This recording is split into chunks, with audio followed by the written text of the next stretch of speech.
in the U.S. system, a little bit of turnout difference on election day in a few key states can make all the difference in the world.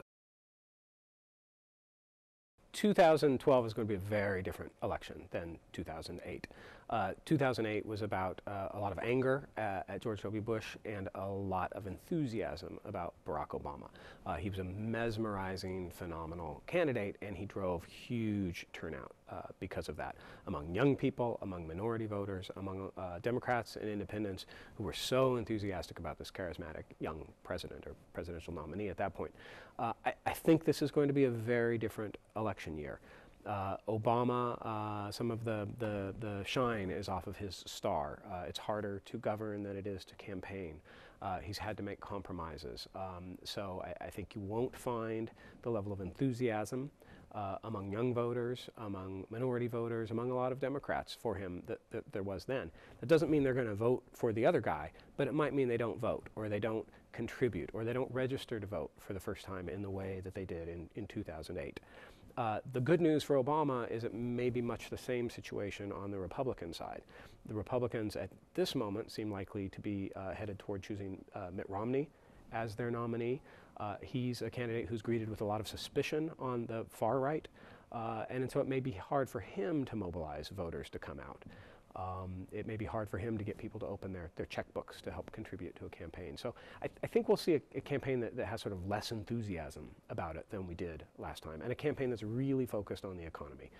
That's the issue that's driving most Americans. The unemployment rate is still at an unacceptable level for most people. Housing prices have gone in the tank. We've seen some recovery on Wall Street. We've seen some recovery a little bit on unemployment, but we're not going to be back to pre-recession numbers or anywhere close to those by the time November comes around. So that's what the election's going to be about, and it's sort of inherently a less kind of hopeful, moment, a less inspiring kind of moment, and more a moment about sort of the nitty-gritty of like, okay, how are we going to fix this thing that's broken?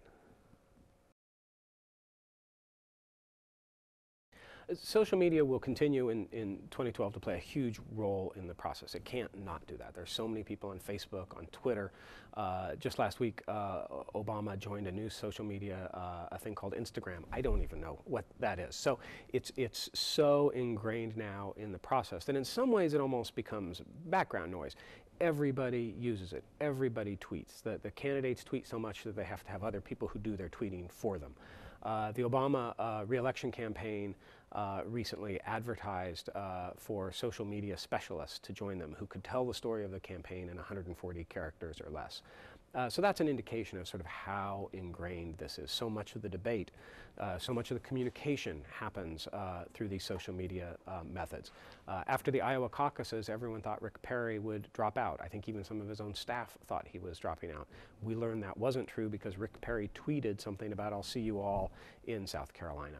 So the social media aspect in the hands of the candidates is just totally part, like TV ads, like print ads, it's just totally part of the political landscape in the United States now. You can't not do it. If you were a campaign strategist, it would be malpractice for you not to engage in that stuff.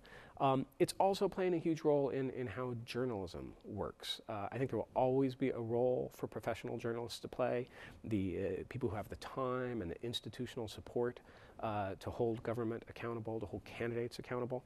But there will never be enough professional journalists to be everywhere that news happens. There will never be enough smart people taking apart and analyzing what the candidates are saying. You can't have too much of that. And so, for instance, as we saw in the Arab Spring, the power that somebody with a smartphone camera can have, that they can take a video, they can upload it, and it can be seen by millions of people in seconds. That's very powerful, and as I said, we just can't have enough people doing that. There are too many things happening in the world, too many things happening on the campaign trail to be everywhere. And the great thing about it is it's so unpredictable. So will there, what exact role will social media play in this campaign? That's hard to predict.